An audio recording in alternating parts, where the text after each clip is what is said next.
सोने के हंस की कहानी।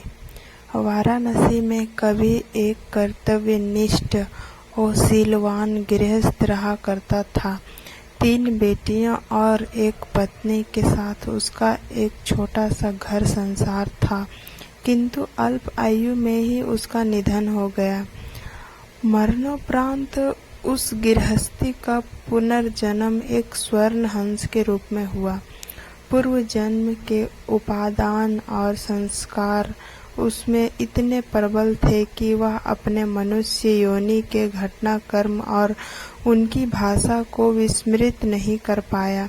पूर्व जन्म के परिवार का मोह और उनके प्रति उसका लगाव उसके वर्तमान को भी प्रभावित कर रहा था।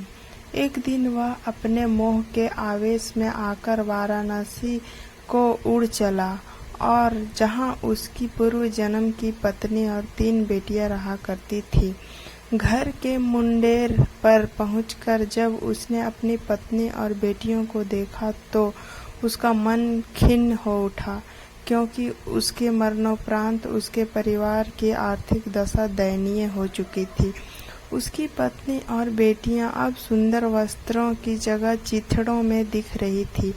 वैभव के सारे सामान भी वहां से तिरोहित हो चुके थे। फिर भी पूरे उल्लास के साथ उसने अपनी पत्नी और बेटियों का आलिंगन कर उन्हें अपना परिचय दिया और वापस लौटने से पूर्व उन्हें अपना एक सोने का पंख भी देता गया, जिसे बेचकर उसके परिवार वाले अपने दारिद्र्य को कम कर सके। इस घटना के पश्चात हंस समय समय पर उनमें मिलने वाराणसी आता रहा और हर बार उन्हें सोने का एक पंख देकर जाता था।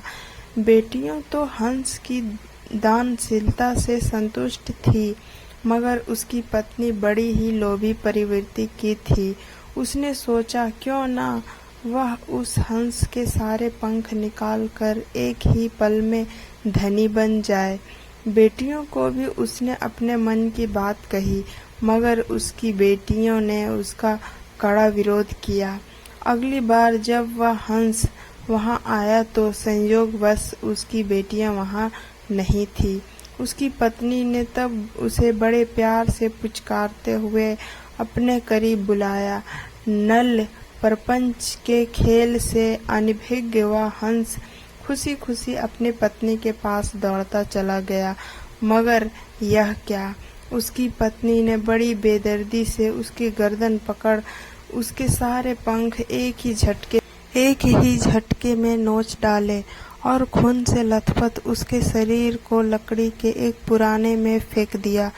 फिर जब वह उन सोने के पंखों को समेटना चाह रही थी तो उसके हाथों सिर्फ साधारण पंख ही लग सके, क्योंकि उस हंस की पंख उसकी इच्छा के प्रतिकूल नीचे जाने पर साधारण हंस के समान हो जाते थे। बेटियां जब लौटकर घर आई तो उन्होंने अपने पूर्व जन्म के पिता को खून से सना देखा। उसके सोने के पंख भी लुप्त थे। उन्होंने सारी बात समझ ली और तत्काल ही हंस की भरपूर सेवा शुश्रूषा कर कुछ ही दिनों में उसे स्वस्थ कर दिया। स्वभावतः उसके पंख फिर से आने लगे, मगर अब वे सोने के नहीं थे।